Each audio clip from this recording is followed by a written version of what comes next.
Hey there everyone, wanted to do a video on the topic, the Olympics. It's kind of calmed down a little bit now, obviously we're a few weeks post-Olympics, and I wanted to wait a little while before I did sort of a bit of a video on it, because there's just been so much crap online, so much crap come out of it, and it's been a really, I'd say a weird Olympics, a different Olympics, the first one after COVID. Paris obviously doing something so different with the opening ceremony, having so many amazing parts to it. So much just weird stuff going on through the whole Olympics. But for me, this Olympics was a lot about looking at sports I had never watched before, seeing the Olympics with the crowd back again. And I took this Olympics as the type of thing to watch some new stuff. But of course, I'll start this video off with, the thing I probably cherish and love the most, which is weightlifting, where I started. Well, wrestling was where I started, but weightlifting when I started my strength sports. And the weightlifting this year was very subpar. Not the athletes, but the way it was set up. Obviously, with so many positive drug testing in the past, weightlifting has been a shell of itself at this Olympics. A lot less weight classes. Standard through certain weight classes were good and bad. I had my sort of weight classes I wanted to watch, which was the 89 kilo men's with Nasar, the Bulgarian kid, who has just got more talent in his pinky finger than probably 90% of the athletes at the Olympics this year. And of course, Lasha Talakhadze, going for his third gold medal at the Olympics, and going to the point of just being the greatest in history. In regards to the overall, before talking about the weight classes, I wanted to see the commentary on the news or Channel 9 here in Adelaide or in Australia was crap. It was shit. The guys had no clue what they were on about. I chat to coaches around the country here at Seoul, where I coach. Mon, who's the weightlifting coach here, she had to get the weightlifting house commentary and video of it. She said it was great. The crew there, obviously weightlifting is their jam, know the sport, know the athletes, know the terminology. All I got when I watched the small amounts of weightlifting, which I really didn't watch much, was like guys saying they're pulling the bar too fast off the floor and that's why they missed it. I couldn't watch it. That almost killed it for me. I didn't watch too much of it. I can obviously comment on watching Nasar just absolutely dominate the 89k men's. He looked like he did it in second gear. Hitting a world record in his second clean and jerk, and he's starting to get to the upper echelons of an early Lasha, where he is so dominant. The Chinese didn't even send someone in that weight class, and they've got ex-world champions and world record holders, which tells you a lot about how scared they were to send someone in his class, because they just knew they were totally outclassed. So that was just unreal to watch Nasar do his thing. Obviously, Cole Bruce from Australia was in that class, did fantastically well. His first Olympics, he should hold his head high, representing the green and gold of this beautiful country. So the Australians had 3 athletes there, and having to be in a class with someone like Nasar is obviously a big learning curve for Kyle, and I'm sure he would have taken it all in stride and learned a lot from it.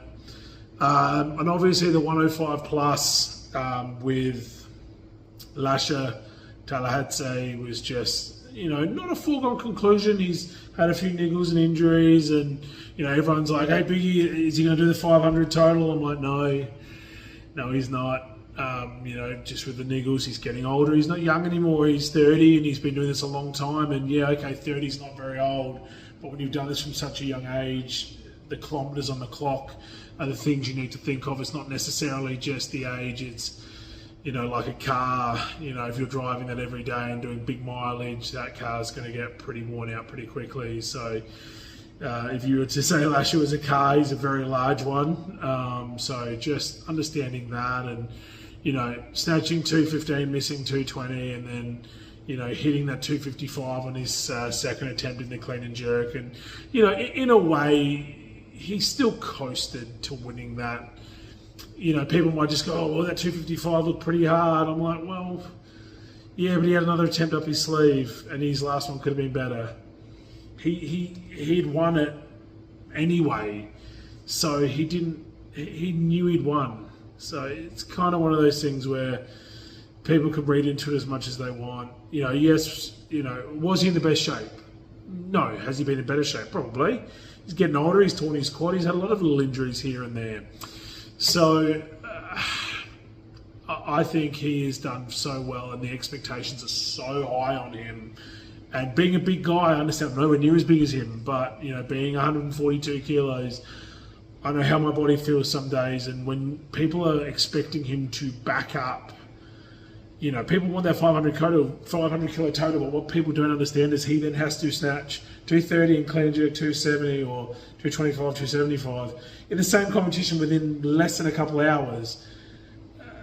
The expectation is so high, and people have to really come to understand that he's doing something so extreme anyway. He is so far in excess of anyone in history. To expect him to do that all the time, and then at the same competition, one after another, following himself. If he had snatched 220 and went up, there's no one near him there. And if he was in shape and clean jerk 260 and went closer to 270, there's no one there. There's no one there still. Okay, yes, other guys are pushing him. Yes, he's not in the best shape. Yes, he's had injuries. Yes, he's getting older. But again, the expectations on him are so high. So he's just done fantastically well for a guy his size to keep going through the injuries and everything like that. So, big guys, of course, I love the super heavyweight class. I've got nothing but respect for Lasha. Nasar was unbelievable in the 89s. Nino, obviously, with the press out and all that type of stuff. I'm not really into getting into the politics, that side of things. I'm just more giving my thoughts on the emotional side of it, how cool it was to watch. Aileen in the women's for the 81s, I think. For the women's section, she did fantastic, placing fourth. Obviously she wanted to go top 3 and probably gold, but just not her day. But weightlifting at the Olympics this year is one of those funny things where the standard across the board is still very high. The 10, the class under the 10 Lasha's class, the class with Jurayev and the Chinese athlete, that was still a very, very competitive class, very great lifts. But, just with the Olympic weightlifting committee dropping weight classes with the positive drug testing, just took a bit of a shine off of it. In my opinion, just sort of didn't make it as good, and just pushed a lot of athletes to have to kind of do things not that would be comfortable. They missed out on a whole lot of really good lifters because of certain reasons, because of changing of weight classes. So, I didn't think weightlifting this year at the Olympics was great, to be totally honest with you. The commentary was terrible. Don't get me wrong, the lifters are fantastic. They're doing the very best they can. The lifters themselves are amazing. The sport itself, the way it was treated at the Olympics, I don't feel was that fantastic. And it's also a show of the sport as well. It's not that they were treated bad because they hadn't done anything. The positive drug testing and all that type of stuff in there is a part of it, and that's just a part of weightlifting, and it's a part of sport in general, as you can see in my previous videos talking about drugs in sport at the Olympics. It's a part and parcel of it all. And I guess it's going to be interesting to see when the Enhanced Games comes out next year, really how that affects the Olympics. And I think there's going to be a lot of people looking from the Enhanced Games across and the Olympics looking back at that. So I think, like I said, it's an interesting state of affairs where weightlifting is at the moment. LA is the next one. Will Lasha come back for 4 golds? I just hope the big fella just does what he wants to do. If he wants to retire, he deserves it. If he wants to go on, he also deserves it to do whatever he wants. He deserves to retire when he wants to retire. But again, I understand being a bigger guy, the niggles, the pain of just being a bigger guy. So I hope he does what is the right thing for him and no one else in his family. He's got a wonderful coaching team around him. I can't wait to see Nasar back again to, go with his title again, because I think he can go and go and go. And then, and hopefully we'll see what the other weight classes do.